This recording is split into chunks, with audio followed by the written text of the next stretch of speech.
Ben, bos días a todos e a todas. Moitas grazas por convidarme para formar parte deste faladoiro de hoxe. Grazas en especial a Eva e a Elisa. Nada, eu son Verónica, a persoa que está detrás de Bretema Comunicación. Ben, imos dar paso aos convidados de hoxe para que nos conten un pouquiño en que consisten os seus proxectos. Ao meu lado temos a Xosé Luis Carrera Balín.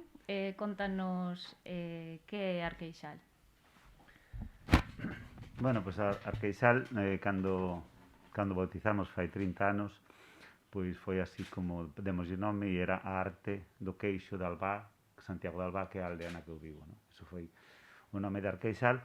E hoxe susténtase sobre 4 piares.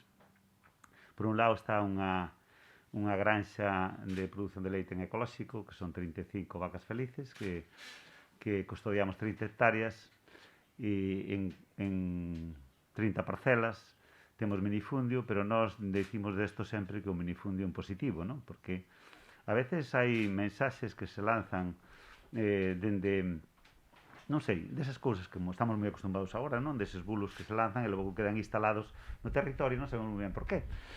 E digo isto porque no noso rural a veces atopamos xente, incluso xente maior, que di, se viñera a parcelaria, pois como que resolvería todos os conflitos da... Isto é algo que está aí moi creado. E eu creo que a veces isto se utiliza desde todos os eidos, igual pasa na lingua, que salva as institucións e salva as propias persoas de non facer, de botarlle a culpa a alguén de fora, non sei se me explico. Porque despois vemos que onde se fixo parcelaria, pois non se resolve o tema do despoboamento. E a veces acabouse con bastante parte da paisaxe, non? Por eso nós chamamos a isto o noso minifundio impositivo, porque sempre hai o lastre este de que é un problema. E realmente nos decimos isto porque custodia territorio, ten biodiversidade. Cando vamos por un sitio e atopamos as parcelas pechadas por valados, por sebes, todo eso que se pode ver desde outro punto de vista de desenvolvemento como un inconvinte, pois resulta que aí hai moita máis biodiversidade. Estamos sabendo que por aí por outros lugares pois están creando setos artificiales porque hai que crear biodiversidade, temos un problema grave de biodiversidade. E aquí xa a temos, pero precisamente moitas veces provocada por ese minifundio. Porque se facemos a comparativa e vemos o que pasa onde están as zonas parceladas, pois podemos atoparnos con un monocultivo de eucaliptos, un monocultivo de millo ou un monocultivo de erva con dúas especies, que é un rei gras e un non sei que. Quer dizer que a biodiversidade da planta tamén é moito menor. E aquí podemos atopar o feito do minifundio, podemos atopar parcelas que teñen, pradeiras que teñen 200 anos e hai unha diversidade de flora que non atopamos nos outros lugares, non? E logo hai o valor paisaxístico. Eu fío todo isto porque me parece interesante ese valor paisaxístico que moitas veces pois non atopamos noutras zonas onde xa se colonizaron con outras especies ou tal, non? E iso a veces ven dado por ese minifundio. Entón, ás veces temos que darlle a volta as cousas para entender que non solamente, eu a veces penso que o minifundio mental é máis problemático que o minifundio das parcelas, porque ademais, entre outras cousas, durante a historia o minifundio mantuvo sociedades e moita poboación nas aldeas, e este breve tempo destes últimos 50 ou 100 anos estánse cuestionando xa como outro modelo donde se perdeu parte dese minifundio e ao mellor non é o máis axeitado, non sei se me explico. Entón, se temos unha realidade pois ao mellor temos que ver que desa realidade cal é a parte positiva que podemos ver e ao mellor atopámonos con grandes sorpresas que xa outros lles gustaría ter a conformación da nosa paisaxe en outros lugares, non? E iso a veces quer dicir que consideramos como un atraso, porque parece que non se desenvolve aí. Ben, o segundo piar é unha queixería artesanal onde todo o leite que nós producimos o transformamos en queixo, iogurte e leite fresco. Todo eso pensando nunha forma sostible, por eso a razón utilizamos envases de vidrio.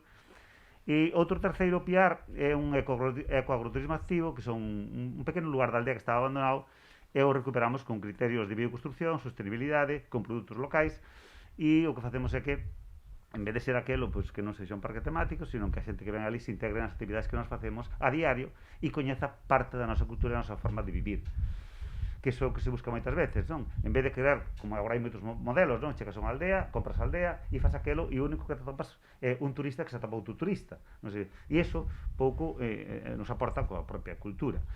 Entón, cando alguén chega, pois se integra e a xente, cada vez máis estamos vendo que a xente quere vivir experiencias e quere vivir aquelo que toca coa cultura e coa nosa forma de ser, de vivir, de falar, etc. Non?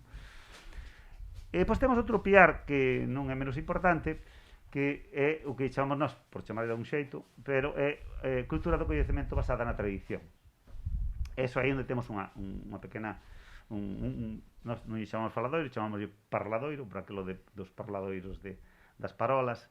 Entón, un pequeno espazo onde se fan debates, se fan cousas ali, e porque sempre fomos moi partidarios de que eu sempre dicía que porque cando se fan cousas inspiradas sobre o rural, por exemplo, poetas ou escritores, e logo despois cando se van a presentar, pois se presentan nun entorno urbano sempre. E non se presenta nun curro dunha casa, hai lugares, non fai falta que sea un espacio preparado, sino que hai espacios que son moi bons para facer eso. E sobre todo nos tempos que corren hoxe, que ti cando vas a ver algo e o fan en Santiago, pois ti estás en Vigo e vas a Santiago porque vas a aquelo concreto. O sea, que dá igual desplazarse. Non o fas porque sea pa xente daquel barrio. Entón, por que non o facemos no propio rural, que é o lugar onde te inspiraches? Porque a veces levámonos grandes sorpresas, porque a nivel tanto do... Primeiro, porque si realmente temos que xerar a autoestima do rural e de que a xente viva nese lugar, pois temos que facer as cousas nese lugar tamén. Non podemos só coller, extraer dali, como sempre, e leválo ao entorno urbano, non? Porque supostamente é onde está máis a crítica e onde todo é máis, parte que é máis cómodo e máis práctico. Entón, nós tamén defendemos nese sentido que as cousas que son sobre o rural se fagan no propio rural. E dai que temos ese pequeno espacio e as actividades que con eso levan, como o Son da Aldea, que é un evento que, por certo, temos que agradecer ao Consello da Cultura Galega porque fai uns anos nos dedicou unha consigna de que pues o Festival da Luz e o Festival de Cans e Son da Aldea eran tres eventos dinamizadores do rural. E o noso é moi modestiño, porque é moi limitado, tanto en aforo como tal, e somos moi recientes, pero agradecemos moito que nos tuveran en conta esa reseña de que nos nomearan tamén como un elemento dinamizador da cultura e do rural, non? E non sei se me estou estendo moito.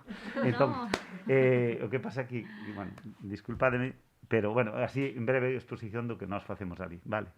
Non, moitas grazas. De feito, este final creo que viña moi acertado, que era o que falaban antes de por que estamos aquí celebrando este faladoiro e non precisamente, pois eso, nunha zona urbana, así que moi relacionado con iso. Temos tamén a Chelo López Rodríguez, de Gandería Quintián. Bos días, non sei se me oye ben. Bueno, o meu nome é Chelo López. Hai cable insuficiente, chega. Nada, tranquilo. Vale. Bueno, encantada de estar en este entorno. Bueno, como decía, que me chamo Chelo López, din que sou alma de Gandería Quintián, pero a min gustaba moito máis falar en clave de equipo. Gandería Quintián somos unha familia na que os avós nos anos 60 apostaron pola terra, é dicir, apostaron pola cultura, e que nós no ano 2010 decidimos poñer en valor non só un produto que producíamos, senón poñer en valor o entorno, abrir as portas, que, bueno, José Luis o explicou moi ben, é moi necesario abrir as portas da cultura, e nós, como traballadores da terra, estamos facendo cultura.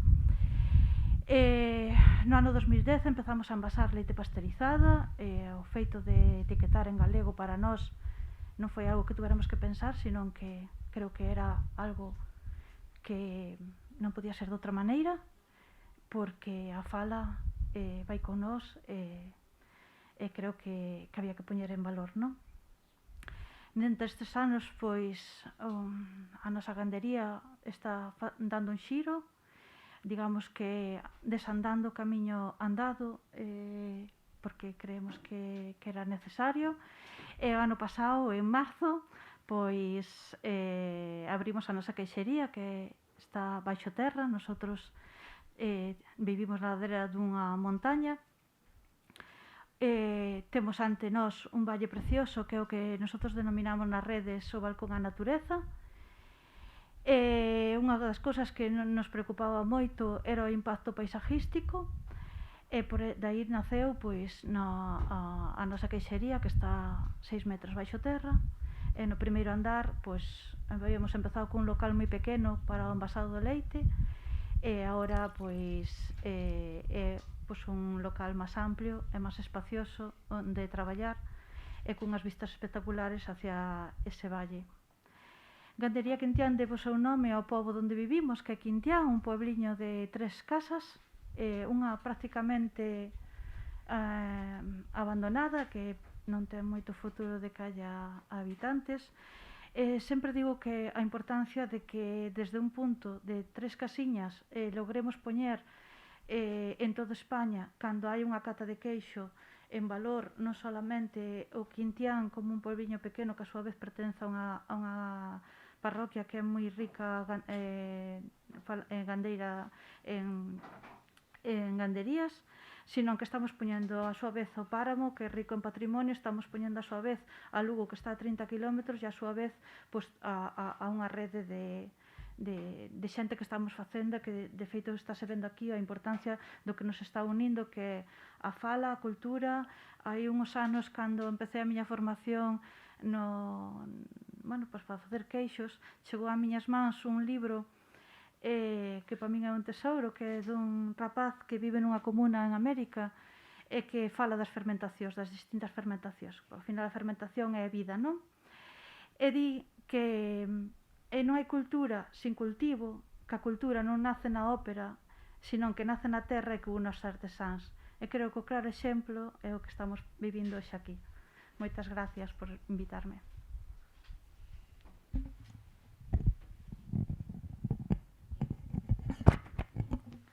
Moitas grazas, Chelo.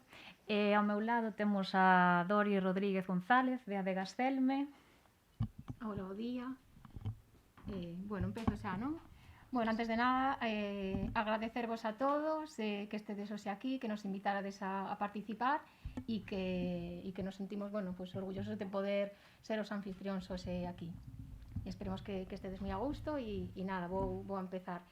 Adegas Celme somos Jorge e eu, somos unha parexa que empezamos este proxecto no 2016. A diferencia un pouco dos que nos acompañades aquí, no noso caso, non viñamos, nin vivíamos no rural, nin tiñamos, digamos, na nosa familia tradición de facer viño. Somos os dous enxeñeiros, eu son de Doiras, dos Ancares, Jorge da Terra Chá, pero criámonos sempre en vilas ou cidades aquí en Galicia. Ben, pois nos o mundo do viño acercámonos no 2009, máis ou menos, como algo de ocio, empezamos a facer un curso de catas e foi un mundo que nos foi enganchando cada vez máis até chegar ao momento no que decidíamos que era un pouco unha necesidade facer algo propio, facer algo noso e algo vinculado á terra. E decidimos montar esta adega. Foi un transcurso nas nosas vidas, foi un pouco un cambio vital, pasar de unha vida na cidade, nunha vida nun traballo nunha oficina, a apostar por un modo de vida diferente. Buscamos diferentes zonas de Galicia e foi aquí no Ribeiro onde atopamos un pouco o que buscábamos. Traballamos un viñedo de 2 hectáreas, todo o que temos son variedades autóctonas galegas, que para nós é importante, tanto en blanco como en tinto, e aí foi cando empezamos a elaborar viños no 2016. Claro, somos un pouco de cu inquieto, como digo eu. Empezamos facendo un blanco e un tinto, pero como que temos necesidade de facer máis cousas. E máis cousas tanto en elaboracións diferentes, xa sexa blancos con barricas, elaboramos un vermut, estamos agora tamén elaborando un tostado do Ribeiro, que é un viño naturalmente doce, que é unha tradición de toda a vida no Ribeiro, pero que se está perdendo pola súa labor, é un viño moi laborioso, non? E aparte de todo eso, un pouco coincidindo co que dixo José Luis, e, non sei, Chelo, se facedes tamén algo de tema de turismo, pero empezamos no 2017 ou no 2018 facendo visitas á adega, aparte do que é no turismo. E esas visitas tamén como que se van transformando un pouco no día a día. Empezamos co típica cata de viños, na que pode vir a xente aquí a facer unha degustación. E o que estamos vendo é que a xente, cando busca un produto, ou cando lle gusta un viño, ou cando ven aquí, entende o proxecto que hai detrás.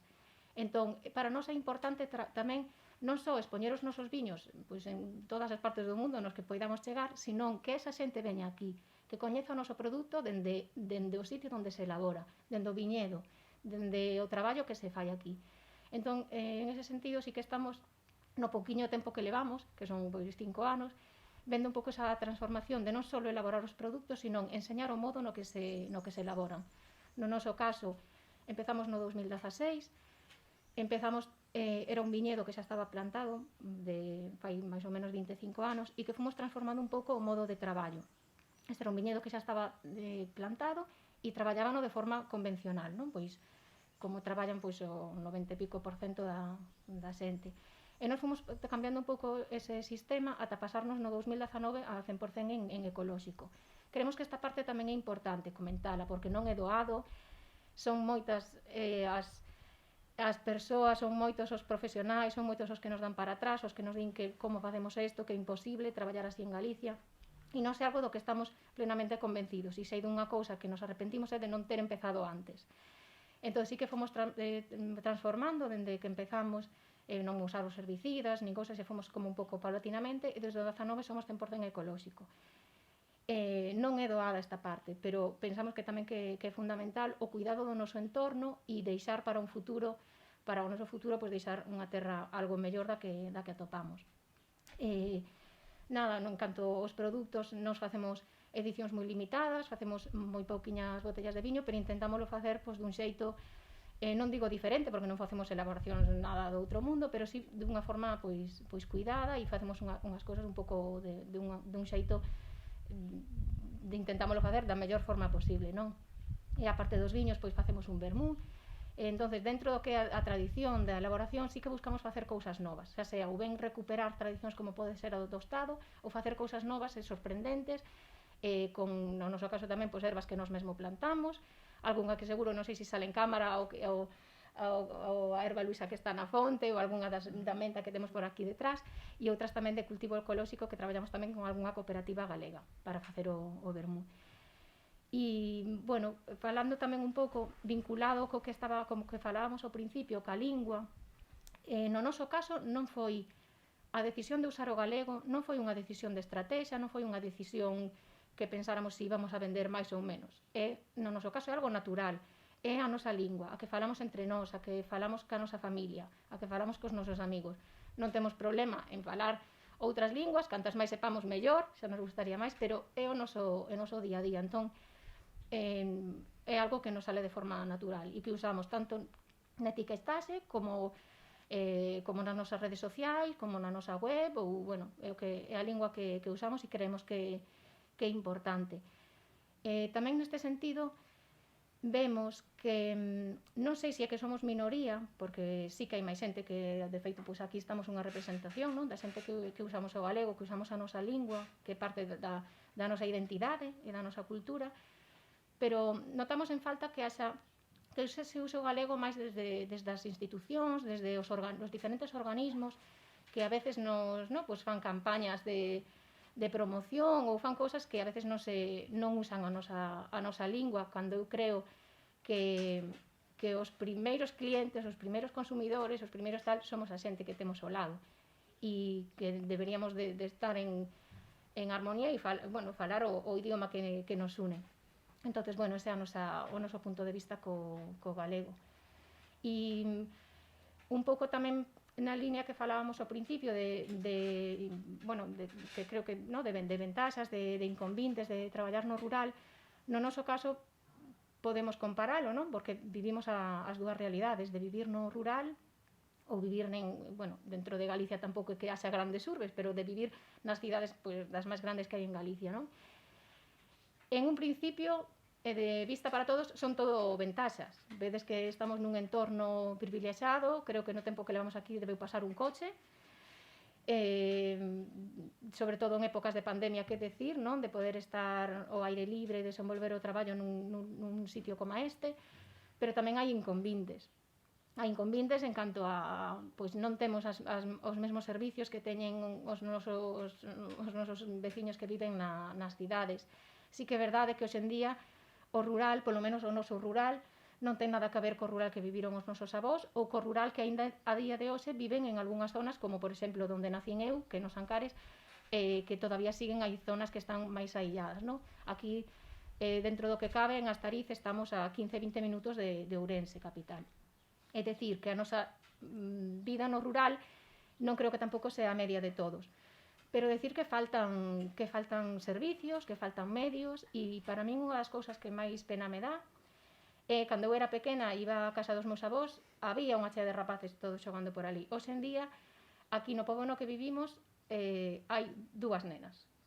unha delas é a nosa. Entonces, unha pena que me dá é que non haxa máis nenos, que non haxa máis vida. E despois, bueno, acceso a servicios, a cultura, que para calquer cousa xa que ir a unha cidade para facer calquer compra. E nada máis, esta é a miña exposición, espero que ahora compartamos máis. Gracias. Moitas grazas, Dori. Agora Natalia Nogueira, de Amarelante. Contanos que é Amarelante. Ola.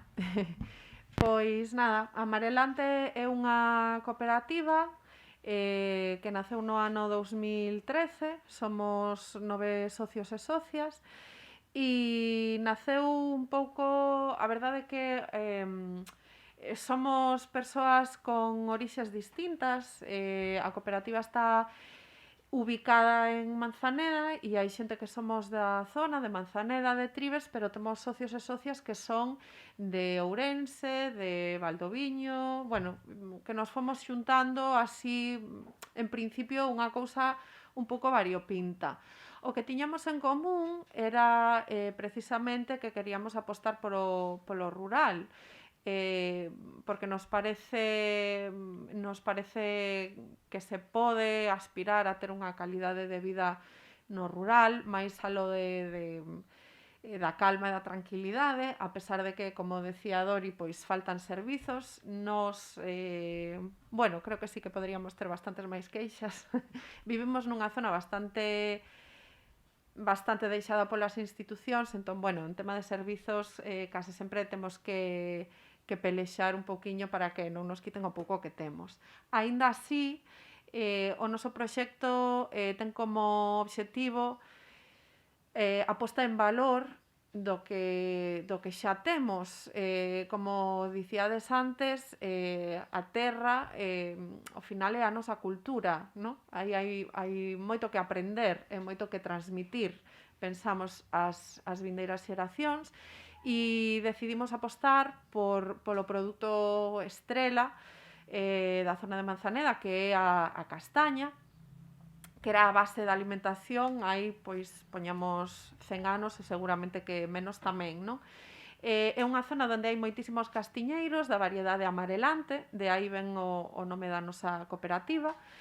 E o que fixemos e o que estamos facendo foi recuperar castiñeiros que estaban a monte xa, pois pola despoboación, porque a xente emigrou ou porque as persoas, os donos, se fixeron maiores e xa non poden seguir coidando deles. Entón, nós o que facemos é alugalos, ou incluso moitas persoas simplemente coa satisfacción de ver os soutos limpos e traballados, pois nos ceden o seu fruto, non? A nosa cooperativa ten unha base, ou temos, queremos traballar coa comunidade, é dicir, intentamos dentro das nosas limitacións sempre, pois, facer actividades que implican a contorna, que implican a veciñanza. Por exemplo, sempre organizamos polo Nadal a visita do pandigueiro, que baixa dende o monte a traerlle unhas castañas e un pouco de chocolate aos nenos antes do Nadal, e entón, pois, esa é unha actividade que organizamos nós, pero que, lóxicamente, é para todos os nenos e as nenas que da contorna que queiran vir. E, bueno, imos intentando facer de vez en cando este tipo de actividades. Non temos visitas como tal, é algo que está na nosa mente, tamén un pouco como decían por aquí, non simplemente unha actividade de turisteo, senón, pois, sí, sempre que falamos do tema pensamos nalgo, pois, nunha experiencia real, non? En ver realmente como se fan as cousas. Pero, bueno, de momento, pois, simplemente nos limitamos a organizar actividades puntuais, e tamén todas aquelas persoas que están interesadas e queren vir ver como traballamos, pois, tamén sempre o poden facer e non hai ningún problema.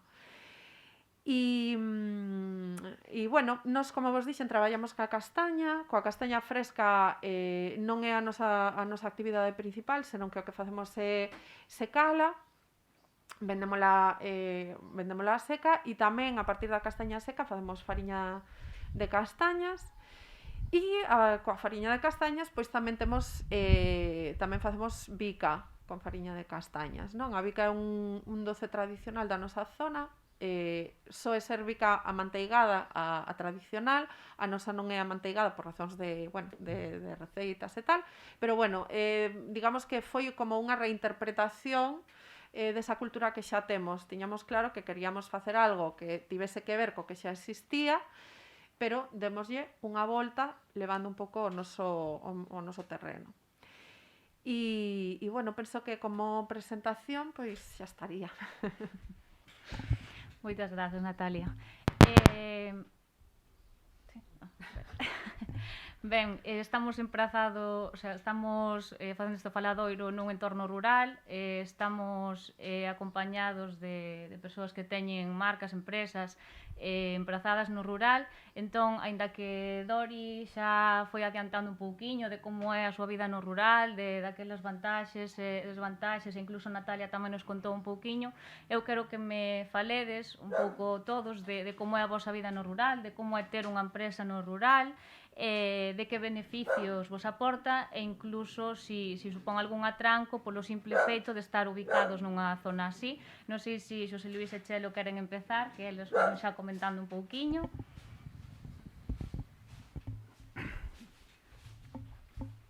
Bueno, eu debo ser a empresa máis antiga, polo menos nas miñas mans, non é a máis antiga porque realmente viñamos dunha produción xa tamén tradicional. E o que fixemos foi recuperar un produto que agora mesmo, pois, bueno, como é o queixo azul Ulloa, que xa está a segunda denominación de origen de España en volumen de produción, e daquela, pois, non había máis que o queixo que se facía prácticamente nas casas, non había ninguna queixería. Isto foi no ano 90 e a partir de aí fixos un traballo importante. E quero dicir que empezamos daquela, non? Entón xa levamos un tempo, pero cando non nos instalamos sí que a verdade que era ir bastante contracorrente, non? Non é o mesmo que agora está de moda poñerse no rural, aínda é máis moda ou fálase máis do que realmente é a realidade, pero sí que é certo que daquela era como, bueno, e no meu caso, que fai 20 anos que estamos en ecolóxico, pois 22, pois fomos dos primeiros, entón daquela era como volver para atrás, o sea, estaba concebido como facer eso era volver para atrás. Etiquetar en galego era algo que eu aí teño que dicir unha cousa, creo que parte da responsabilidade moitas veces é das propias agencias de publicidade, no caso de agora. Por qué? Porque ti falas galego, pero a xente que che ven facer publicidade ven da cidade, moitas veces incluso non son galego falantes, ni moito menos, e entón rapidamente che colocan a etiqueta en castelán. Non eres ti quen decides, a veces hasta as propias agencias eran as que decidían o nome da etiqueta, o nome que lle poñía, non? De aí vemos, é dicir, non era ti tes un negocio, de repente empezas a etiquetar e a xencia que che ven ou que a que lle encargas ou a imprenta se lle vas a encargar, pues automáticamente xa tiño o castelán como ferramenta, entón ni siquiera ti decidías, ti falabas galego, pero non. E isto é o que acontece moitas veces, non? E eu vexo que se a priori a empresa, estamos falando de empresas pequenas, non? Supóñeme que as outras xa valoran a estrategia, pero nas empresas pequenas que casi todas deberían de etiquetar en galego, porque venden no territorio local, porque non van a exportación, porque ademais quen lles vai a mercar o que dicíamos antes, son xa moitos deles galego falantes, e xa de por sí debería ser así, pero moitas veces non son ni siquiera eles, se non teñen esa preocupación de que a etiqueta sexa en galego, pois automáticamente ya poñen en castelán, xa estaba normalizado. Entón isto é algo que a mellor hoxe xa non acontece tanto, pero daquela acontecía bastante, era algo xa como por norma.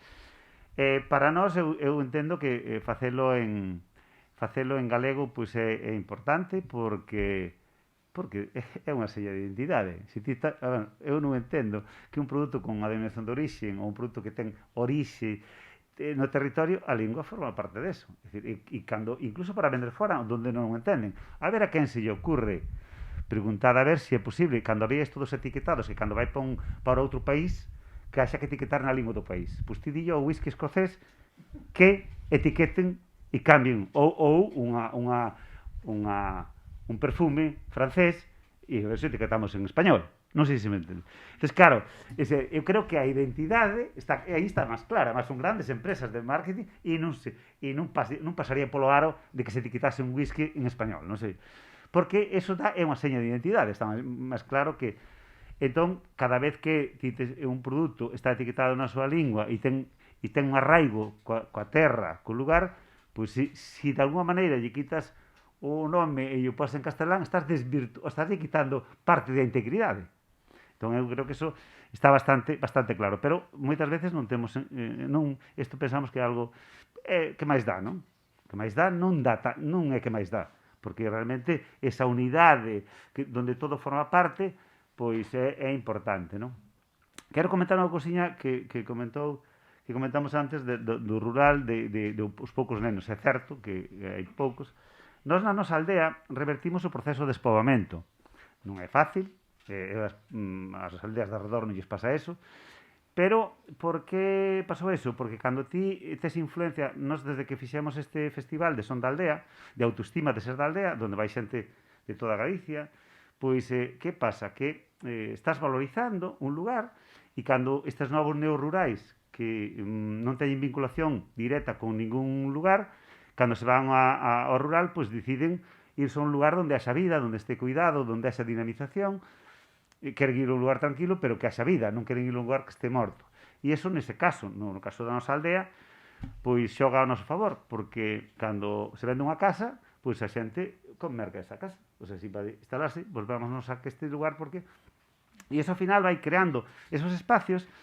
Eu estou me acordando agora, porque na contorna de Allariz hai uns asentamentos en algunhas aldeas e porque unha persoa de Vigo ou de Santiago que se decide por rural di, vámonos para aquela zona porque ali hai moitos máis nenos e non sei canto, e ao final estánse desplazando dunha punta de Galicia a outra punta porque se xeraron unha dinámica e un entorno donde, porque ali temos outras familias como a nós e así temos máis nenos e así podemos...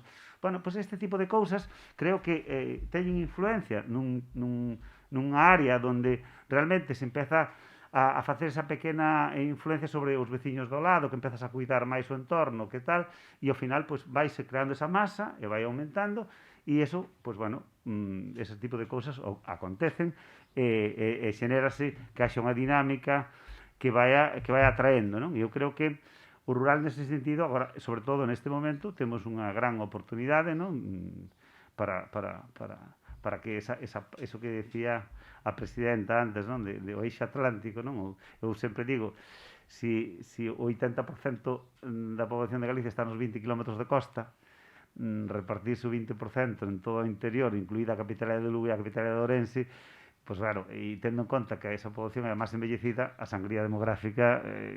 Pero estamos nun momento de reversión, e eu creo que aí temos moito que facer a xente que vivimos no rural. O sea, temos que crear, porque hai que recoñecer que hasta agora, eu tiño escoitado moitas veces xente maior que non podería salir da aldea porque non sabía vivir noutro sitio, pero cando alguén chegaba ao rural, dicía, como te vas meter aquí? Pero ti, non sabes que isto é? Eu dicía, pero que pouca, incluso por interés, podía dicir, pois que veña para aquí, porque ao mellor resulta que esa persoa que se chega ao rural xoven ten un respeto, un cuidado, e seguramente que sería máis atendida esa señora maior por ela, por esa veciña que chega ou ese que chega, ca por a filla que está na cidade, non sei se me explico.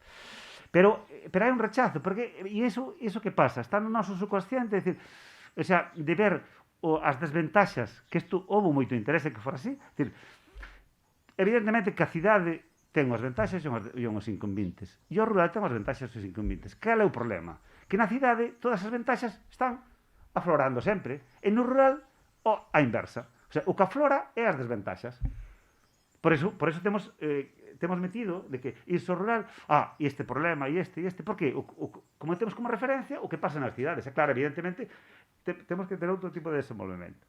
E despois tamén, xa, o que foi pasando hasta agora, que hai que cambiarlo xa, é que nunca houve un desenvolvemento para o propio rural.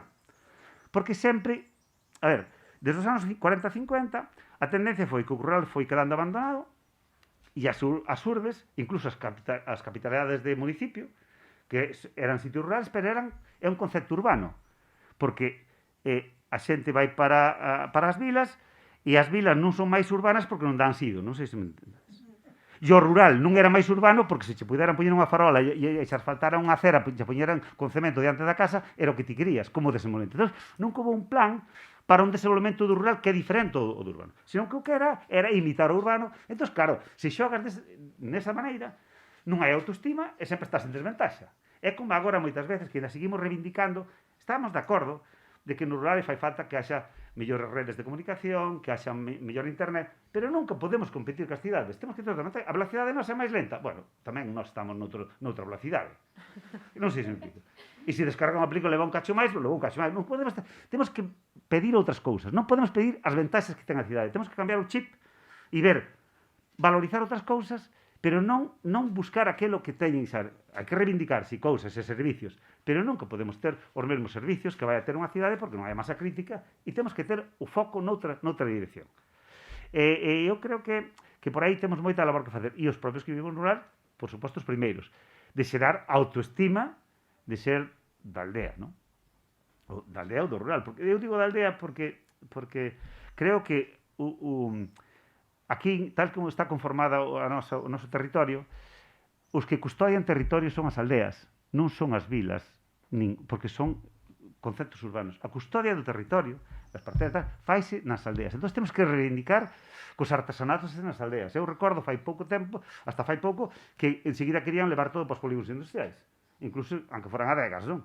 Entón, claro, no momento que ti concentras en que sea nunha vila, todas as actividades económicas vinculadas, se hai unha empresa de leite grande, pues, terá que estar nun polígono industrial, evidentemente, non vas levar. Pero os pequenos artesanatos teñen que estar nas aldeas, porque é o que onde se identifican máis, onde custodian territorio, onde as visitas e a parte esa turística, pois imagínate, se esta adega está nun polígono industrial, que podes facer ti coas visitas, nin coas...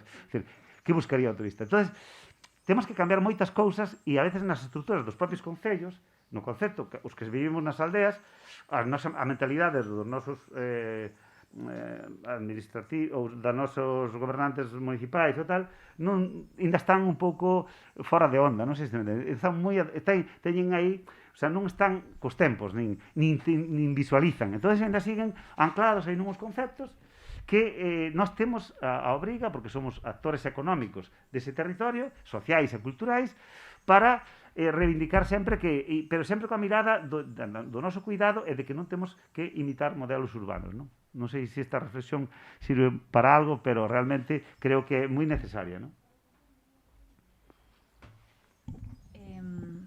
Falabas ahora de como en Albán, na túa aldea, cada vez estaba chegando máis xente, incluso xente que ven de zonas urbanas, incluso o título deste faladoiro de hoxe falamos dese concepto de novas ruralidades que lle chamamos. Non sei se as demais pensades que agora mesmo se pode falar que se está construindo mellor un novo rural respecto a zonas así, que cada vez se está asentando máis xente, ou ter exemplos como a vos de empresas que están emerxendo. Non sei se algunha me quere contar a súa opinión, como ve eso. A ver, eu, como decía Xosé Luís, por exemplo, si opino que igual cada vez hai máis xente que se vai ao rural, pero a veces nin é real de todo, igual hai xente que crea unha empresa no rural, pero non vive no rural. Entón, nos, por exemplo, aquí no Ribeiro hai xente que ten unha adega no Ribeiro, non vive no Ribeiro, o sea, non vive no rural. E hai outras realidades, como por exemplo pasa aquí mesmo en Astariz, que temos un veciño que tampouco era desta zona, veu aquí, montou o seu taller de luthier. Entón sí que hai realidades na que xente si ven e fai o seu negocio no rural. Sí que discrepo un pouco con Xosé Luís no tema dos servicios. Nos, por exemplo, eu non pretendo ter os mesmos servicios que poda haber en Ourense, que poda haber en Vigo, en Lugo ou calquera outra cidade. Pero unha nova ruralidade, por exemplo, no meu caso, son unha muller traballadora e son unha muller nai. Neste concello temos a sorte de que hai, por exemplo, un servicio que é a Casa Niño. Eu, se non fora así, pues seguramente non podería estar agora nesta mesa falando con vos, porque tería unha cativa, unha pequena por aquí xogando, non? Entón, creo que o rural cambiou un pouco, por exemplo, sobre todo no tema da muller. Eu, na realidade que eu coñezo da miña familia, tanto as miñas avós, os meus pais, por exemplo, non viviron do rural, non? Pero eran mulleres que vivían por e para a familia, e por e para, facían os traballos como todas as que estamos aquí seguro coñecedes, pois os da horta, o cociñar, o tal, pero non podían estar ao frente dunha empresa, ou non podían estar, pois hoxe teño unha feira aquí, ou mañá teño que facer algo administrativo en outro sitio, ou teño tal. Entón, eu cando me refiro a servicios que pedimos no rural, eu non digo que estar nunha cidade, pero sí que hai cousas que penso que están vindo a menos, por exemplo, tanto aquí si hai un colexio, pero hai moitas zonas do rural, e eu coñezo de onde viña, que xa non hai colexios para os nenos. En tema de medicina, pois hai moitos que para ir ao médico igual non teñen coche, teñen que pedirlle axuda a un veciño ou tal, teñen que... Non hai, aquí autobuses, por exemplo, xa non hai. Se hai algunha persoa que necesite ir a facer calquer papeleo, a facer calquera cousa administrativa ou a facer unha compra un pouco máis grande das cousas que non, dos coches que non pasan por aquí, necesitan dun transporte, necesitan dun médico cerca, necesitamos dun colexio. Entonces, digo servicios mínimos que vamos a menos, que igual había cando eu era pequena no rural e que agora mesmo non hai. Entón, eso sí que penso que debemos de reclamalo e de pedilo para facer realmente unha vida cómoda no rural. Xa sei que non vamos a ter os servicios que vamos a ter nunha cidade. E a iso me refiro na parte de discrepar. E despois de novas ruralidades, pois a que estou contando o meu caso propio. Son unha muller que xunto coa miña parexa, con Jorge, temos unha empresa e calquera dos dous somos cara visible, calquera dos dous pois podemos facer calquera dos papeleos que fai anos eu creo que non era tan común. Sí, claro que hai moitas mulleres emprendedoras dende sempre, pero bueno, eso sí que penso que é algo novo no rural. E non sei se Natalia, non sei se querías... Sí, a ver, eu o caso de Manzaneda é un concello moi pequeniño que son como 500, 600 habitantes, é dicir, incluso a vila é moi pequena, ali bueno, concordo co que di Xosé Luís no sentido de que ata agora sempre se quixo a mellora do rural enténdese como achegarse ao urbano, non? Pero bueno, sí que se vive moito, eu penso incluso na vila de Manzaneda como nunha aldea, todo o mundo ten a súa horta, bueno, ese concepto, non? Pero estou de acordo tamén con Dori no tema dos servizos. Nos, por exemplo, concretamente, eu e Marcos, que además de ser o meu compañeiro de traballo, tamén compañeiro de vida, vivimos en Tribes, que está a uns 10 minutos, é unha vila un poquinho máis grande, pero tampouco moito. Hai cousa de 3, 4 anos, tivemos que pelexar moi forte para que non nos quitasen o pediatra, que ven un día a semana. E hai un colexio aínda en Tribes con 100 nenos. En Manzaneda tamén hai alrededor quizás de 10 anos, o colexio tamén estivo a punto de pechar por falta de nenos, por sorte conseguiuse revertir. Entón, sí que estou de acordo con, bueno, as comunicacións, non sei se tedes viaxado a Manzaneda, pero temos unhas estradas que son literalmente decimonónicas. Nos temos asignado o Hospital no Barco de Valdeorras, que está a 32 kilómetros, e tardamos 40 minutos en chegar, e o trazado da carretera é unha carretera cun trazado do século XVIII. O sea, así é moi bonito de ver, pero lóxicamente cando ti vas, pois non sei, con dores de parto, por exemplo, pois non é moi agradable, non? Entón, eu concordo con Dori en que ten que haber un mínimo. Evidentemente, pois sí, a velocidade de internet non é o vital, non. Ter un Zara na porta, tampouco. Pero sí que cousas como a educación, a saúde, as comunicacións, sobre todo a comunicación a hora de ter un negocio, é algo básico. En Manzaneda aí ano e pico fundiuse un trozo pequeniño de estrada, e ali está. O sea, ali está. O que fixeron foi acondicionar como unha curva que vai ao redor, que era o trazado anterior, e non se preocuparon, nin hai trazas de que se vayan preocupar en arreglar eso que caeu, e así estamos.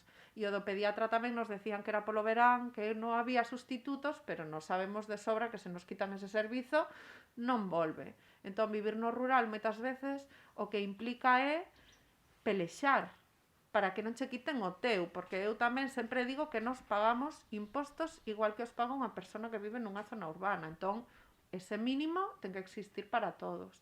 Tamén entendo que canta máis poboación se fixe, máis fácil é conseguir eses servizos, non? Pero bueno, ese mínimo ten que haber sempre para todo o mundo. O que decía ela, para ir ao médico, etcétera, etcétera, pois na zona onde vivimos nós, as persoas que son anciás que xa non poden conducir, se non teñen alguén que os leve, pois ao mellor 50 euros de taxi non che os quita ninguén. Entón, bueno, é un tema que sí que dá moito de sí. Chelo. Bueno, o meu caso, eu nací na aldea, pero meus pais nunca traballaron na terra, non eran gandeiros, e viaxaban todos os días ao seu traballo a 30 km, que era en Lugo, por unhas carreteras inmunas naquele momento si que era. Comparado co que temos hoxe, aínda que viaxemos por foxancas. O meu caso era dunha nena que no seu momento quixo fuxir da aldea porque se me quedaba pequena, porque pola falta de que nos anos 70-80 tiñamos os cativos de oportunidades de todo tipo a nivel cultural. É ben certo que nos olvidamos cando falamos, despois estudiei, estuve en 14 anos entre 4 paredes da oficina, por suposto meus pais contentísimos de que a cativa estuvera na oficina. Lóxicamente eles vivimos nesa cultura que eu digo que arrastramos desde os reis católicos, e que algo fixeron aí que non hai maneira de que o noso subconsciente, entonces, bueno, pues o noso é peor, vivir na aldea é unha catástrofe, etcétera, etcétera, etcétera, que ao final non nos damos conta, pero nosos avós e nosas aboas, polo seu esfuerzo, polo que viviron, hasta foi unha pena porque faltou esa transmisión de tradición. En realidad Xosé Luís tamén o saberá, pois incluso cando buscamos como se facían os queixos é moi difícil atopar a alguén porque esas generacións desafortunadamente se están indo e non nos poden transmitir máis que anacos que podemos coller de nosas nais, de nosas sogras que afortunadamente quedan aí residuos. Hai algo que nos olvidamos e que creo que tamén é un nexo de unión de todos, que é o concepto de felicidade. Eu deixei unha oficina para... Nos empezamos de cero, eu era a que repartía, a que pasteurizaba, a que xa digo, somos un equipo, un ocupase dunha cousa, meu marido ocupábase da parte de produción, etcétera. Claro, imaxinaivos o concepto de deixar unha oficina, irse... O sea, eu xa vivía na aldea, non é que cambiara de... Pero sí que, digamos que cambiou o concepto de dicir esta cativa que está facendo, non? Que a súa vida. Creo que todos que facemos uns produtos e traballamos na terra e poñemos en valor a terra, somos uns revolucionarios, porque senón non se entende de outra maneira o esforzo e o sacrificio, porque tendemos a vender a veces que todo é non precioso e que vivimos na aldea, bueno, pois que... A ver, como explico isto? Si é certo que ten unha parte que é o que falo, que é o concepto da felicidade, que é moi necesario, o sea, non... É que temos que transmitirlo a nosas fillas, así o facemos, que é o valor dunha posta de sol, o valor da tranquilidade, o valor de escoitar os páxaros, de observar as nubes, etc. Porque vivimos nun espacio que é arte, que non necesitamos ir a un museo para ver arte, porque o temos diante de nós. Entón, eu creo que para que a xente volte e para que a xente se quede, temos que darlle ese espacio de dicir que é a felicidade exactamente. Entón, aí entra tamén o dos servicios. Claro, eu como miñas fillas hoxe son maiores, pero claro, pois para leválas á natación, pois para leválas a todo tipo de... Tiñamos pediatra cada 15 días, ni siquiera a veces no noso concello, tuven que empadroarme en Lugo pois para ter ese servicio cando eu necesitaba. Bueno, estou de acordo en todo eso. A día de hoxe, no siglo XXI, a xente que nos ven visitar e que estamos preparando de cara ao futuro, e xa fixemos algún amago para ver como funcionaba de visita á granxa, á queixería, máis con cata, está pasando por fochancas, esa é unha realidade. Todos sabemos que tamén é unha realidade de Galicia que non a compartimos mellor co País Vasco con con Cataluña, etc. Eu sempre digo que cando pasas da Fonsagrada e vamos a Asturias nos levan 10 anos e según vamos avanzando hacia Cataluña, pois levannos uns 30, 40 anos. Por que? Pois pola nosa autoestima, porque se chove que chova, e que ímos a facer, e hecho que hai, así, con esas historias estamos na Galicia actual, que a realidade pois, é que temos un problema de autoestima e que creo que eu digo tamén moitas veces, e seguro que meus compañeros o comparten, eu a veces a ver, temos moito apoio en este momento máis porque levamos 10 anos e todo eso, pero bueno, nosotros, por exemplo, pues vendíamos máis en Madrid ou Mallorca na comarca que tiñamos ao lado, non? Entonces, bueno, eso, quer dicir, non é generalizado, pero logo que temos que cambiar o concepto do rural que queremos, por que estamos no rural. E claro, a ver, si é certo que nos faltan servicios, porque esa é unha realidade, é certo que, pois claro, supoño que pesa cando toman as decisións. En primeiro lugar, necesitamos que quen toma as decisións este cos pés na terra, e despois que somos poucos e voltamos ao mismo. Se somos poucos, temos pouco peso na toma de decisións en canto a servicios, pero bueno, eu creo que pouco a pouco vamos cambiando e que temos que ter voz e non quedar calaos, porque se calamos, otorgamos.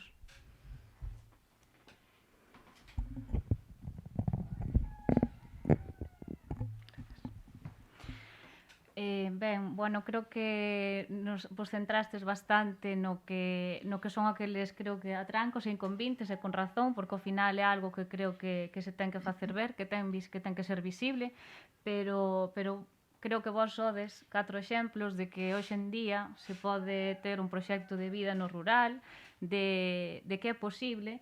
E precisamente agora creo que vou ir pasando ao seguinte bloque deste faladoiro, que era un dos principais obxectivos, que o rural creo que se caracteriza precisamente fronte ás zonas máis urbanas por un maior uso do galego, creo. Entón, eso, imos un pouco ao principal dos obxectivos deste faladoiro de hoxe, que era de como facedes uso da nosa lingua na comunicación das vosas marcas. Entón, creo que é mellor que cada un nos contedes o uso que facedes. Dori xa nos foi adiantando un pouquiño, pero si queres comezar ti, Chelo, Xosé Luís.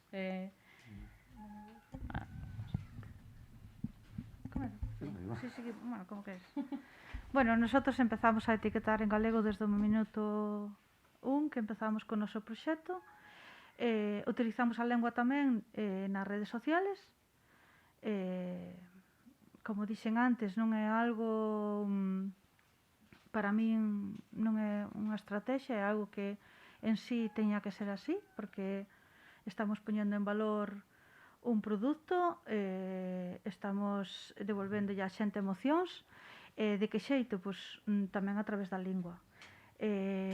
Cando comenzamos a envasar leite xa a nosa etiqueta iba totalmente en galego, e agora fai un ano que empezamos cos queixos, os nomes son galegos, e máis facemos uns queixos que, inda que respetamos a tradición, aléxanse do que está preestablecido en Galicia, porque creemos que tamén é unha aposta en valor de Galicia, dos seus prados, de tanto que se enche a boca de falar dos queixos franceses. Nosotros non temos nada que en canto a condicións, praderías, entorno, paisaxe, donde están as nosas vacas, a montaña, que as comparacións son odiosas, no? Pero a veces caemos en ese rol. Bueno, néboa, que é o formato que veis cuadrado, é un queixo de pasta blanda con corteza de penicillium. A xente chamalle moita atención a palabra néboa, porque ademais algo que non me dera conta, e a esdrújula costalles pronuncialo, entonces normalmente dicen neboa, e hasta que outro día chamábame de Cataluña e xa me dixeron néboa, foi porque esa persona veu a visitarnos, veu a elaborar con nós, e viña de chantada, e chamoume e díxome: es que estoy aquí en medio de la niebla, es que no se ve nada, no sé si parar. Entonces Ora me doi cuenta, claro, que é moi importante o dos nombres, non? Porque que estamos transmitindo co nombre de néboa por onde vivimos, que nos caracteriza en Quintián, pois a néboa que nos envolve, non? Despois está a garimo, que é un queixo de corteza lavada, que moita xente confunde con queixo do país, pero non ten nada que ver. E aquí recuperamos a tradición das nosas aboas, que era de lavar a corteza co soro, para elas tiñan cometido, para nós tamén. E bueno, chamas a garimo porque, bueno, é unha palabra que nos gusta moito, é un pouco en reconocemento ao traballo de nosas aboas e pareceunos que era o mellor homeaxe que podíamos facerlles. Bueno, estes queixos están por toda España. Eu creo que se estamos poñendo en valor un produto diferenciado, con rostro, con alma, con que a xente cando este comendo sepa onde están facendo as vacas, onde está producindo ese leite e quenes somos, porque para nós é moi importante poñer eso, pois en valor a terra, o mesmo que, bueno, pois eles poñen en valor os sitios onde viven. E ao final é poñer a lingua, a cultura nun punto onde vivimos para o resto do mundo, e que creo que é imprescindible, que non creo que, vamos, eu para min xa digo, para nosotros non foi en ningún momento unha estrategia, senón que é algo que saliu de nós, porque é a nosa fala e é a nosa forma de vivir.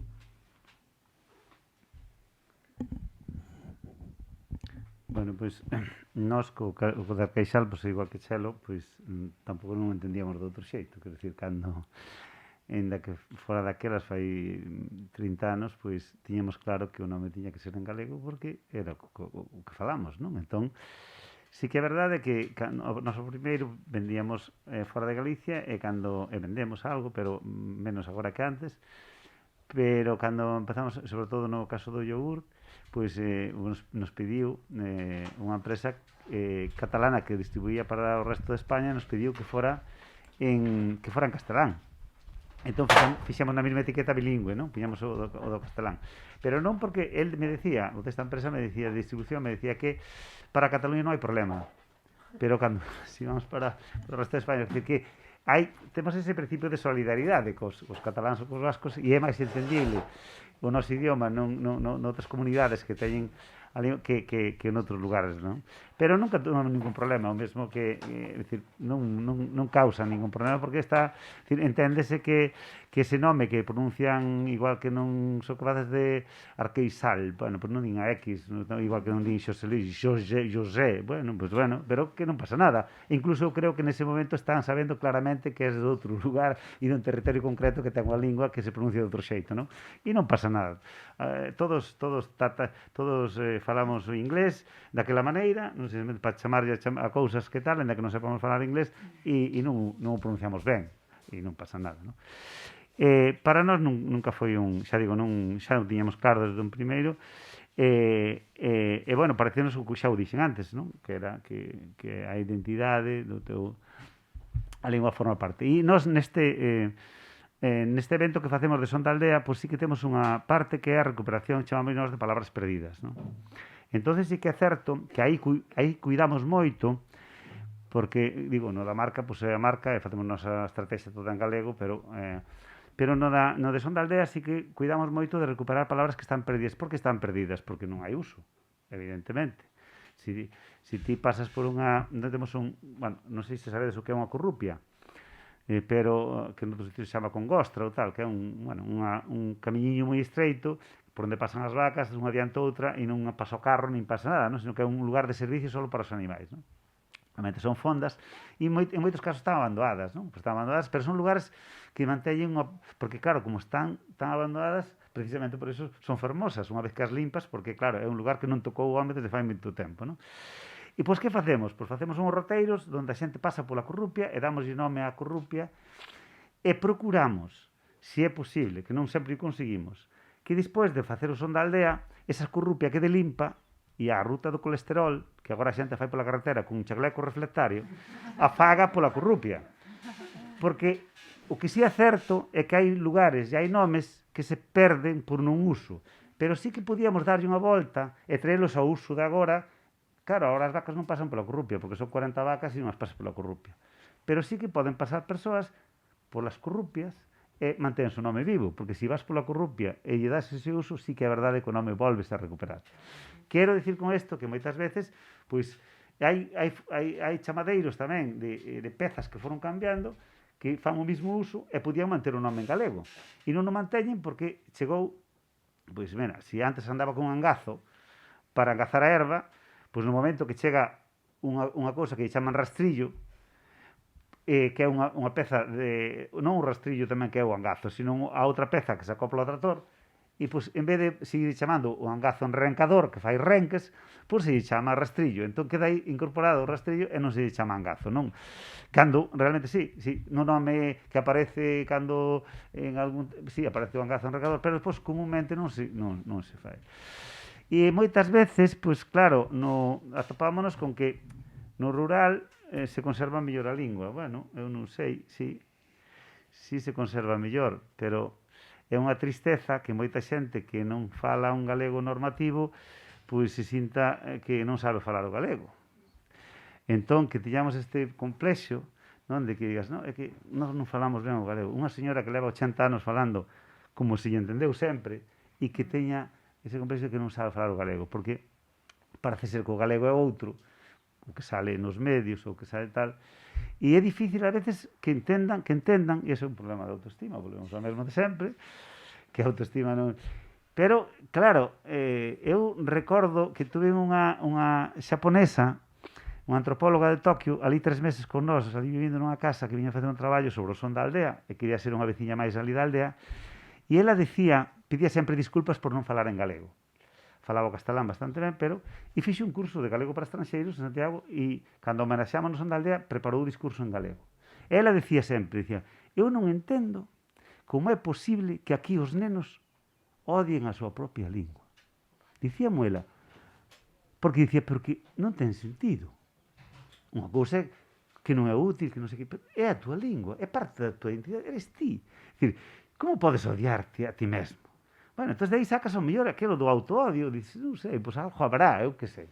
Habría que buscar. A min costoume moito, non sei se o expliquei ben, o que eu pensaba que podría estar pasando para que odiásemos tanto a nosa propia lingua. Pero costoume moito e non sei se o expliquei, sabe?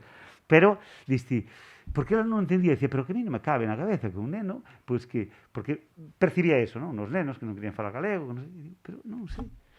E este é un problema, bueno, pues desa autoestima. Entón, sí que é verdade que no rural, por o seu cotidiano, porque además cando te chegas ao rural e vas a vivir ao rural, tamén de alguna manera te forzas un poquinho máis, non?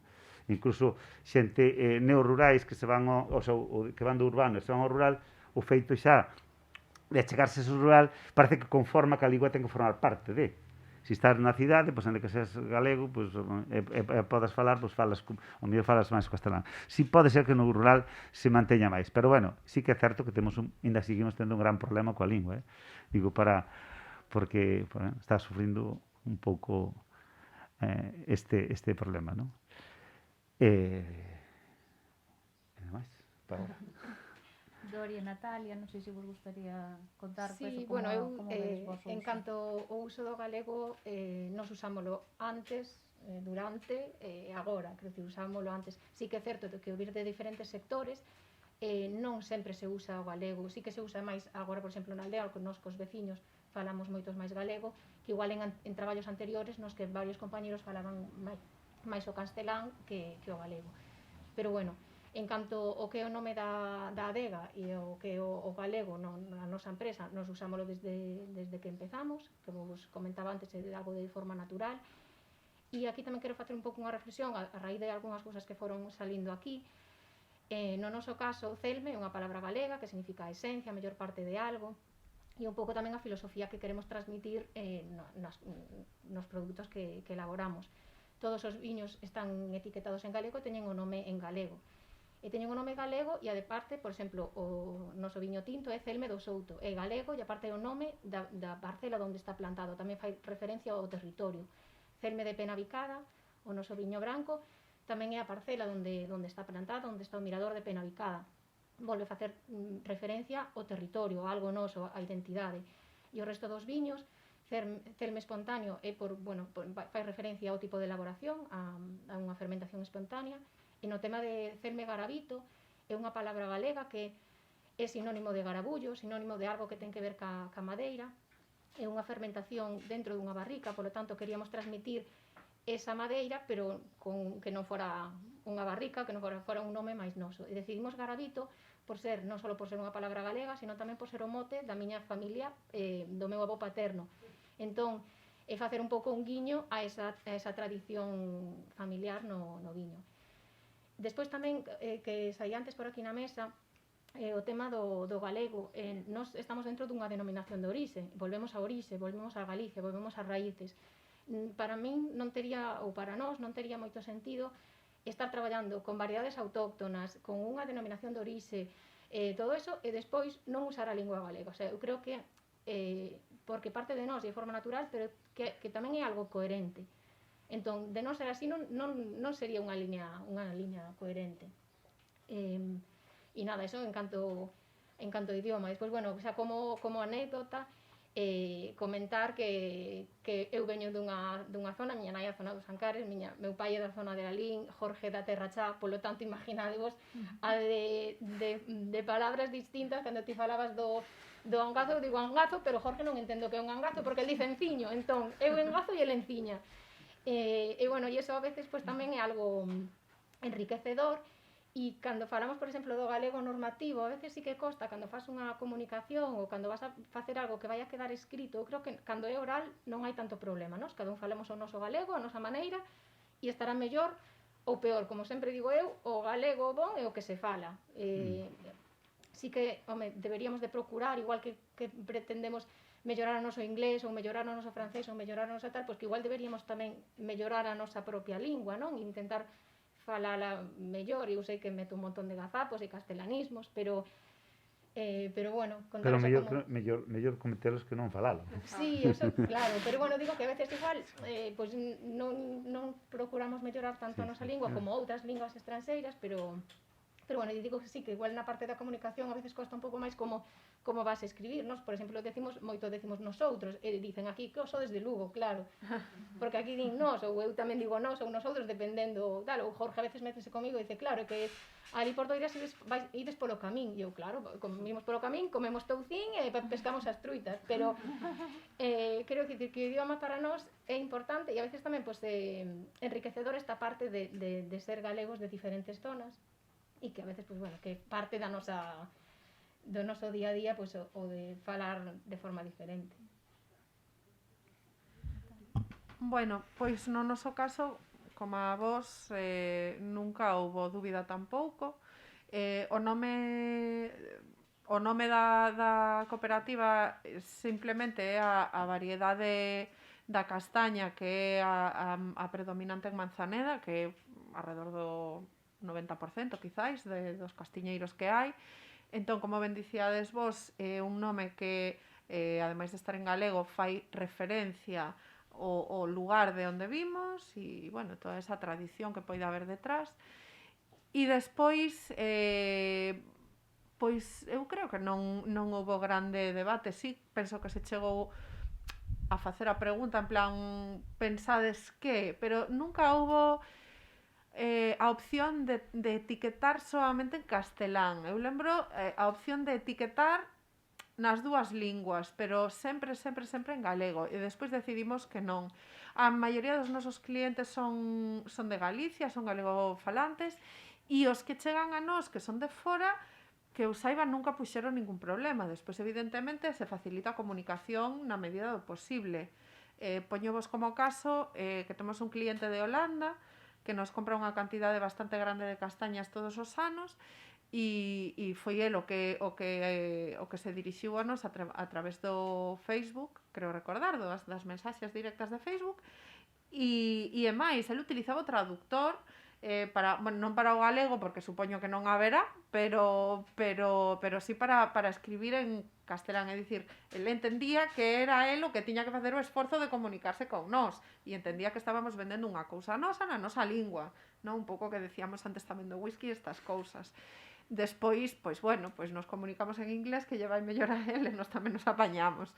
Pero bueno, e con isto xente de toda España que a través das redes sociais ou da páxina web chegan a nós e nunca puxeron problema. Evidentemente, se alguén nos escribe en castelán e máis sabendo pois, que sei, de Barcelona, de Madrid, bueno, pois ti lle contestas en castelán, lóxico, ¿no? Pero co etiquetado nunca houbo problema, ademais os produtos que temos. Home, a bica é unha cosa moi concreta que o millor, se non sabes o que é unha bica, pois tampouco, pero non o vas a ver non porque non sexas galego, senón porque nunca comiches unha e non sabes o que é. Pero a castaña, pois evidentemente, igual que en castelán, e fariña, pois tamén se entende perfectamente, co cal o que diga que isto ten un problema, pois eu entendo que é por afuracar un pouco, pero non porque realmente exista ese problema. É a lingua que utilizamos nós para comunicarnos entre nós, para falar, é a lingua das nosas redes sociais e da páxina web. A páxina web está tamén en castelán porque entendemos que pode chegar un poquinho máis aló, pero bueno, a maiores como decía Dori, pois cantas máis linguas mellor, pero sen descuidar a que a nós.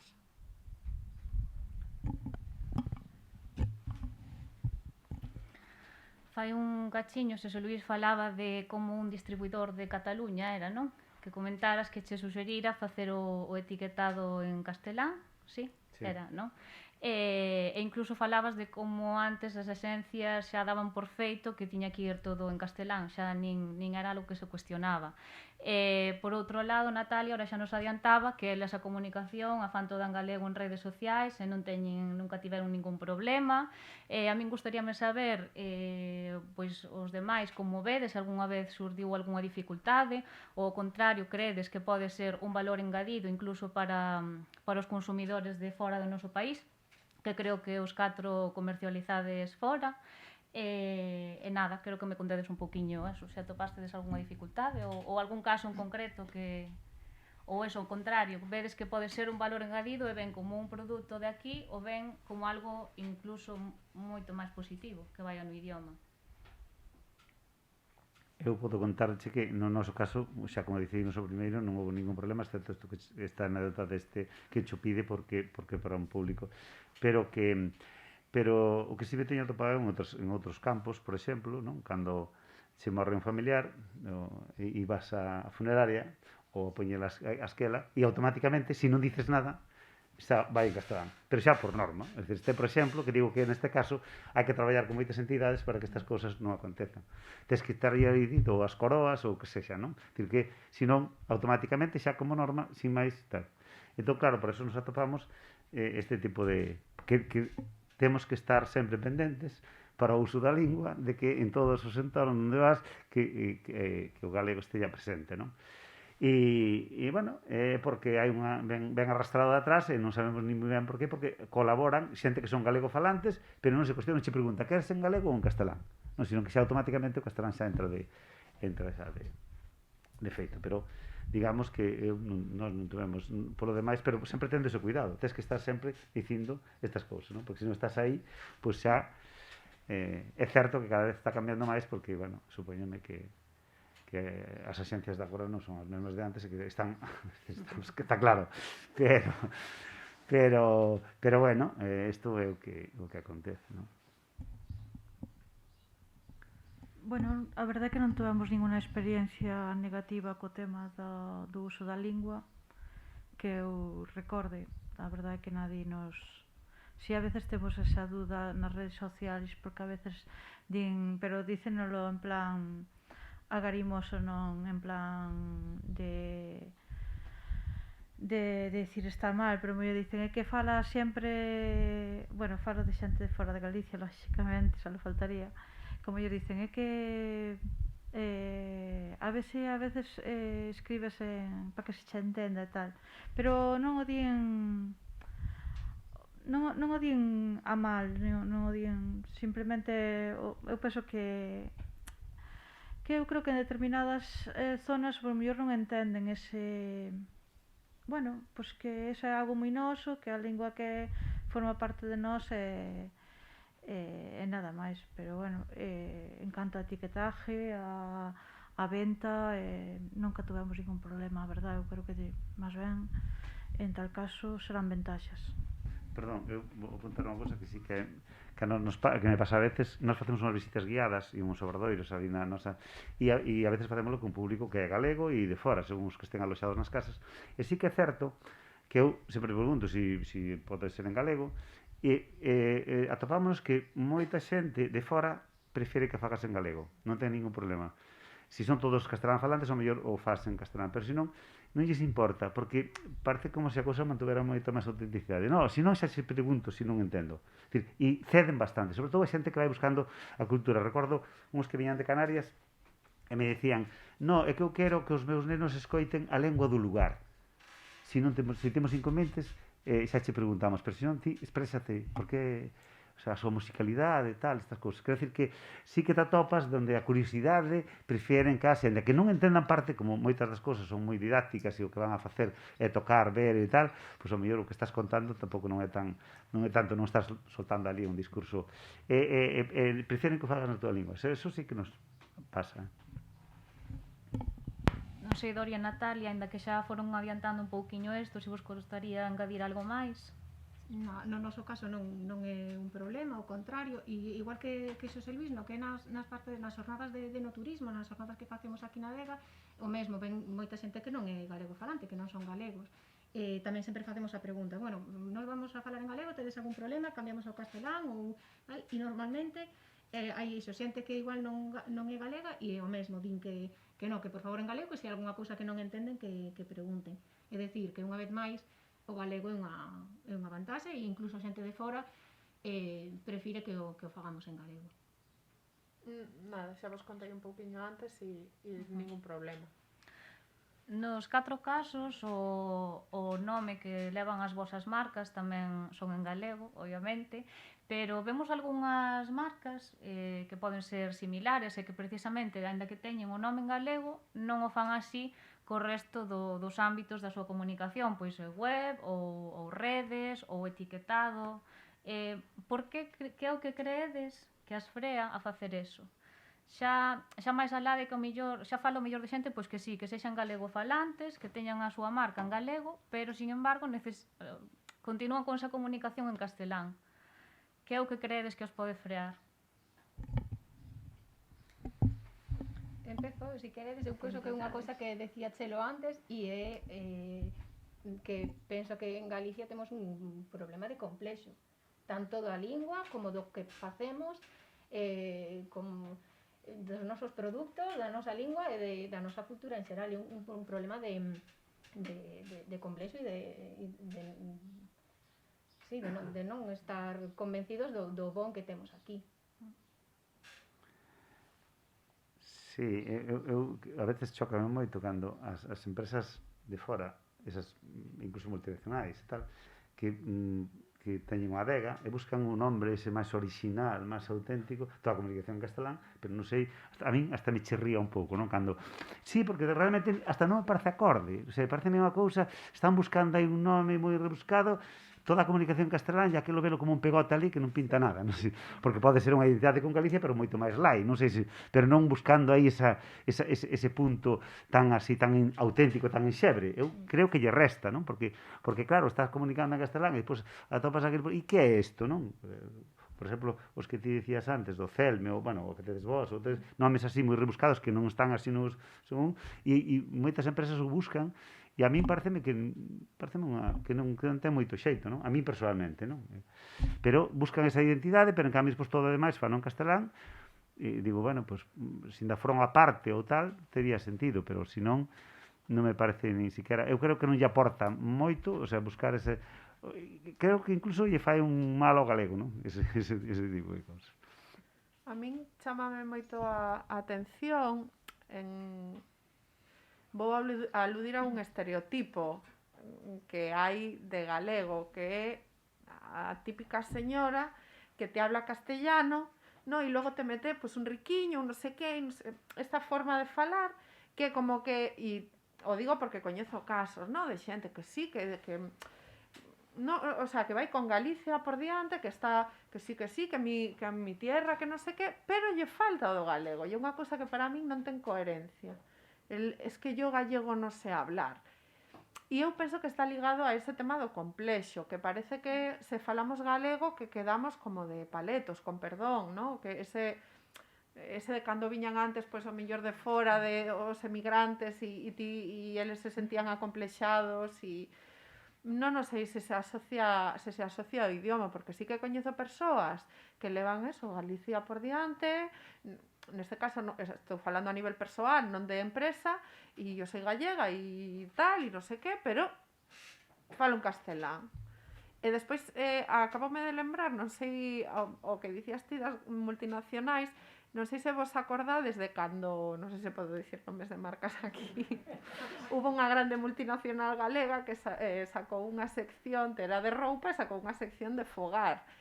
E esa sección de fogar era o nombre da marca cun home en galego detrás. E eu lembro ir pola calle cando estaban en obras, estaba todo tapiado e solamente vías o nome, e a xente comentábamos, pero si de home xa tiña, o sea, que é moi absurdo desde o meu punto de vista.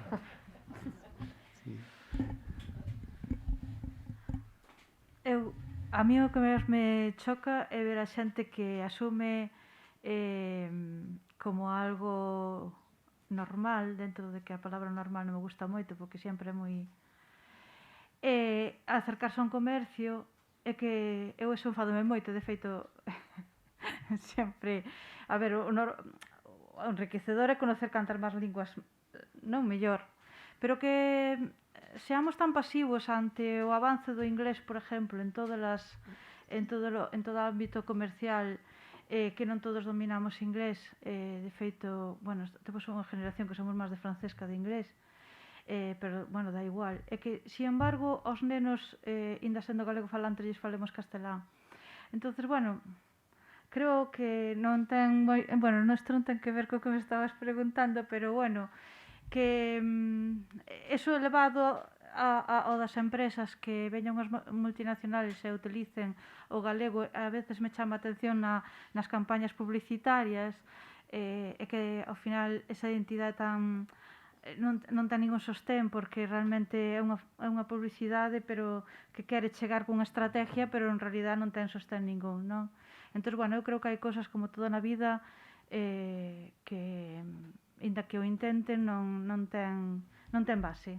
Entón, bueno, que onde queren chegar, pois tampouco van a chegar realmente, penso eu, aunque, bueno, seguramente os publicistas se me ollen, dirán que prepotente eres, non? Pero, bueno, quero dicir que falta base, non? Eles o fan é por algo. Non fano para desvirtuar o galego. E claro, así pero... teñen unha maneira de enganchar. O sea, é unha estrategia... No sé, está pensada, pero non sei... Sí, está pensada, pero non... funciona ben, non? Claro, pero, bueno, que sí que digo que non nos extrañamos ante o avance de términos que, por exemplo, que sei, coworking, e dices tú, pero que coworking? O sea, que me estáis contando? Resulta que raro eres tú cando dices eso, porque está totalmente asumido en moi pouco tempo, porque estas palabras son moi recientes, e, sin embargo, tú dis, pero vamos a ver, como que resulta que rara eres tú, non? Entón, bueno, non sei, supoño que vai un pouco ca sociedade e co que entendemos que é normal. E se foran definidas como algo, o sea, se fora un termo que é novo, que se implanta de novo, pero para dicir cousas que xa estaban aí, claro, e que agora se volven a recuperar, que decir, facíame gracia un día que viña unha persoa e dicía, no, é que nos dedicámonos agora, estamos facendo isto que agora é moi importante nas empresas, que eu non falo moi mal o inglés ou nada de inglés, e isto do mindfulness e tal, e dicía, sí, iso é o que meu pai dicía sempre, hai que estar o que hai que estar.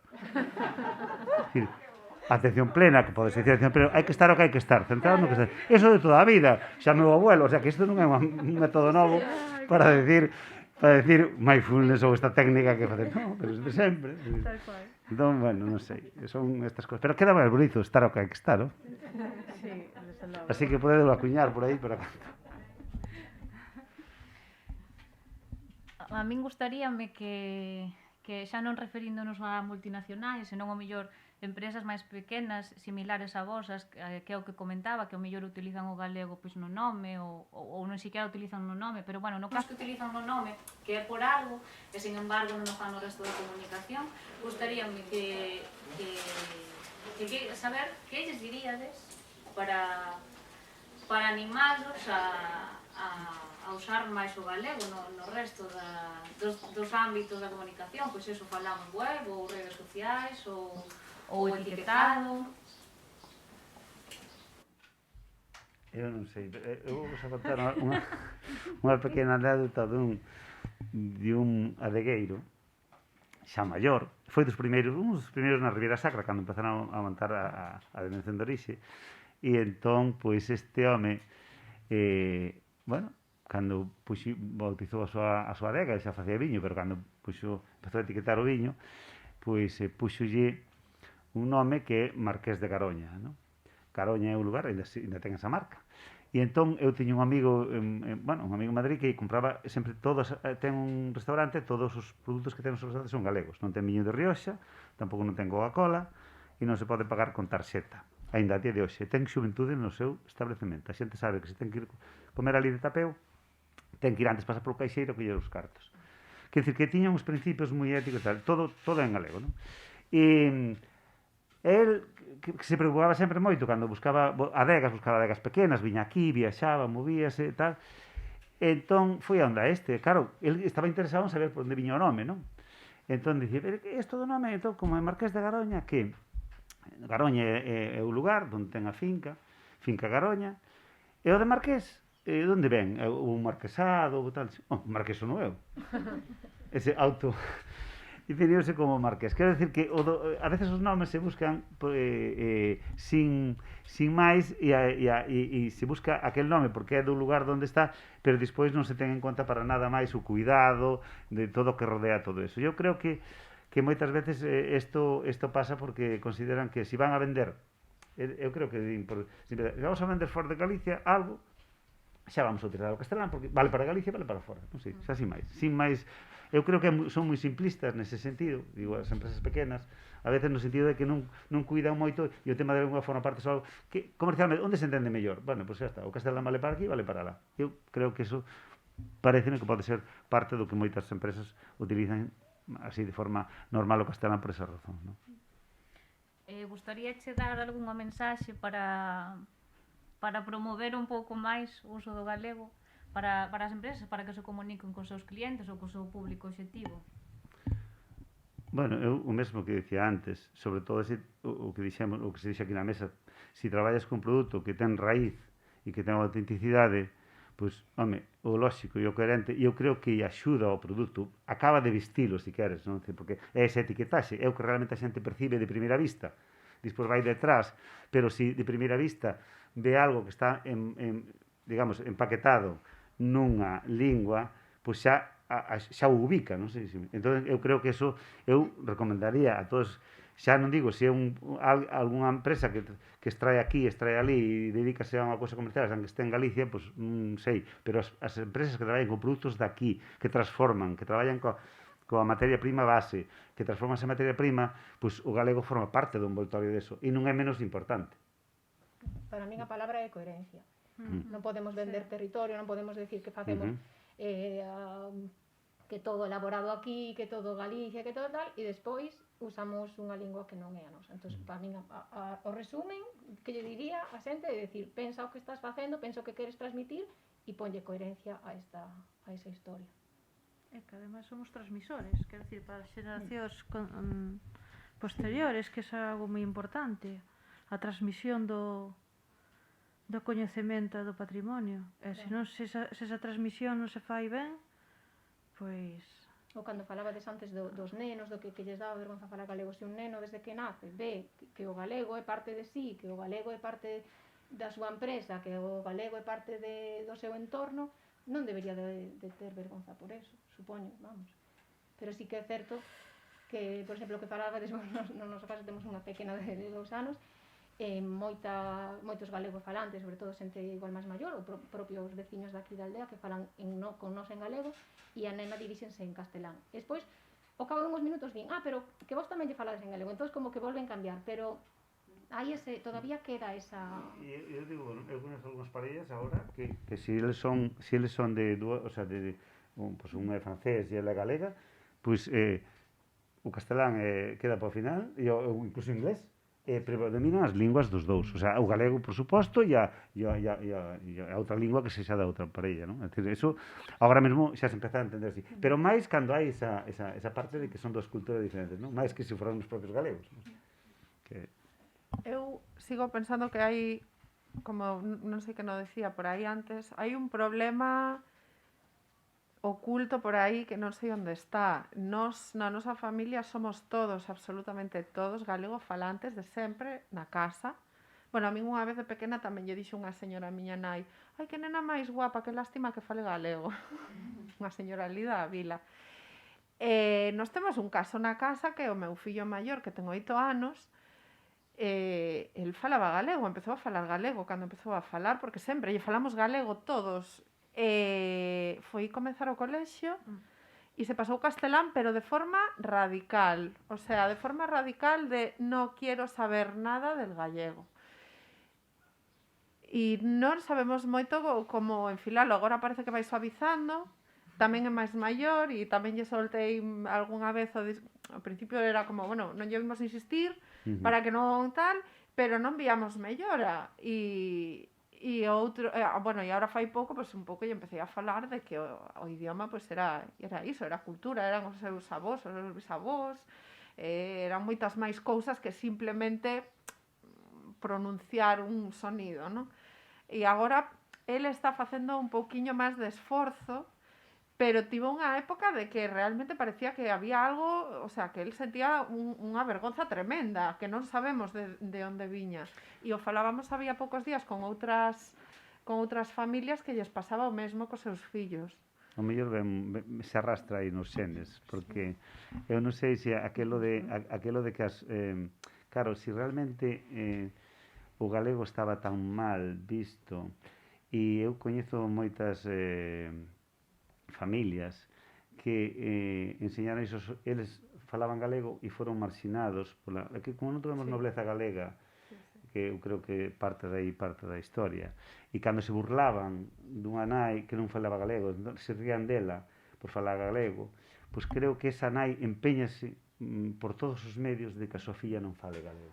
Claro. E eu creo que iso ven moi arraigado, pode estar habrá máis, pero un dos problemas está aí, porque eu coñecín algún caso, entón dicía, non quería escoitarlle para nada en galego, porque para ela escoitarlle falar en galego era o que ela había sufrido como marxinación e como tal. Entón todo eso, o sea, parece que non, pero debe estar aí incrustado no ADN, a veces aparece, porque senón non se entendería, non se entende. Entón, claro, aí eu creo que aí eu estou tan reis católicos, ou non sei quen.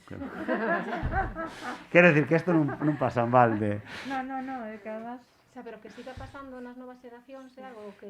Pero o mellor ben arrastrado, que sei, non? É que eso non é tan... Bueno. Igual xa está por aí metido nos xenes e hai que... Sí, eu penso que hai un tema, porque senón non se entendería que pasando xeracións non se desmonten. Exacto. Non sei, algo... É curioso, sí. O mellor teñen a resposta aí do Consello da Cultura Galega. Estamos na mesa aquí do... Bueno, ahora este tema que estabades abrindo creo que nos daría aínda para continuar e alongar moitísimo máis esta conversa de hoxe, pero creo que vou ir pechando. Entón, eu creo que como conclusión, a verdade, saco a que traía xa antes, creo, que me imaginaba que iba a ser así, que o galego, a hora de usalo en todos os ámbitos da comunicación, como facedes vos, etiquetado, web, redes e todo, que en ningún momento supón ningunha desvantaxe, que ao contrario é un valor engadido non solamente para a xente do noso país, senón para a xente de fora, cando comercializades fora de aquí. Entón, a pesar de que creo que aínda queda camiño por andar, vos creo que estades contribuindo precisamente a isto, a dar exemplo de que é posible. Nada, bueno, solo me queda dar moitas grazas aos 4 por acompañarnos hoxe e grazas tamén por convidarme para estar aquí. Non sei se por vosotros me daría algo.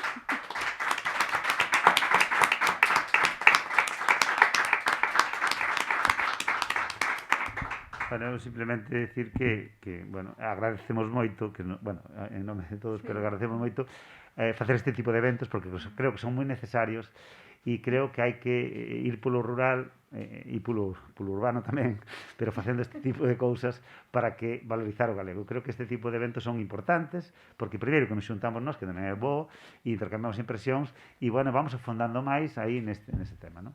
E de vez en cando tamén invitar a institucións para que tomen máis medida e que, aparte de poñerlo aí nos seus escritos oficiais, que o falen na rúa, que é importante. Non sei se vos gustaría engadir algo máis. No, bueno, engadir nada, que no noso caso encantados de poder participar e que dunha cousa que me parece moi boa e é o de poder compartir experiencia con outras empresas que, a pesar de ser 4 empresas moi diferentes e que nacemos en diferentes sitios, en diferentes épocas e tal, pero que temos cousas en común e que estas cousas están moi ben para facer esa palabra en inglés que decíamos antes de coñecernos e poñer en común as nosas experiencias e, bueno, para min desde logo é un aprendizaxe e a veces que non estás sola, non? Que ves que hai xente que vai un pouco polo mismo camiño e non te sintes tan solo nesta andaina que non é fácil emprender. Non sei se queres engadir algo máis, Natalia ou Chelo. Nada, eu darvos as grazas tamén por invitarnos e coincido con eles en que sempre é moi enriquecedor este tipo de eventos para darlle visibilidade a unha realidade que está aí e que quizáis pode animar a outras persoas a seguir tamén pola mesma senda. Sí, bueno, eu mesmo na línea de meus compañeiros dar as gracias. Además estamos nun entorno precioso. Creo que é necesario facer estas cousas máis veces, compartir e transmitir. Moitas gracias.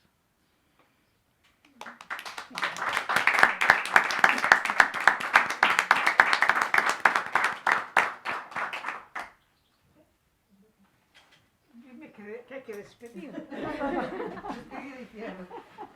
No, así simplemente moitísimas grazas. Realmente eu creo que todos aprendemos moito. Eu coincido en que unha parte importante deste tipo de xornadas é justamente o contacto. O verse as caras, o recoñecerse, o de oírse uns a outros, e a lástima é que non poidamos ter pois unha maior representación máis ampla, pero bueno, a pandemia algún día liberarános deste tipo de restriccións e poidamos convocar con máis amplitude a vos e a outras empresas que habería que tamén poñer en relación de alguna maneira, porque realmente pois creo que todos estaremos de acordo en que se non formamos redes non hai nada que facer, ninguén sobrevive en solitario, todos vivimos formando parte dun sistema en que uns nos apoiamos a outros, uns nos recoñecemos nos outros, uns aprendemos dos outros e uns aprendemos tamén a apreciar o traballo do outro, non? É dicir, mentre falabades pensaba, bueno, que posibilidades teríamos de ter casi como un directorio de empresas, é dicir, en que, cando eu queira algo de castaña, digo, están aquí os de adelante, pero tamén están estes que tamén están facendo un traballo neste sentido, porque eu creo que na medida do posible, igual que priorizamos aquelas iniciativas que son sustentables noutros sentidos, tamén deberíamos priorizar, eu falo como consumidora neste caso, a min gustame priorizar tamén as empresas que fan un traballo semellante ao que vos presentastes hoxe aquí. Por tanto, moitas grazas, volvemos ao principio, volvemos a agradecer a presenza, a agradecer a contribución, a que esta xornada realmente sexa memorable e que sexa o inicio de outras e, sobre todo, gracias polo vosso traballo e polo vosso compromiso.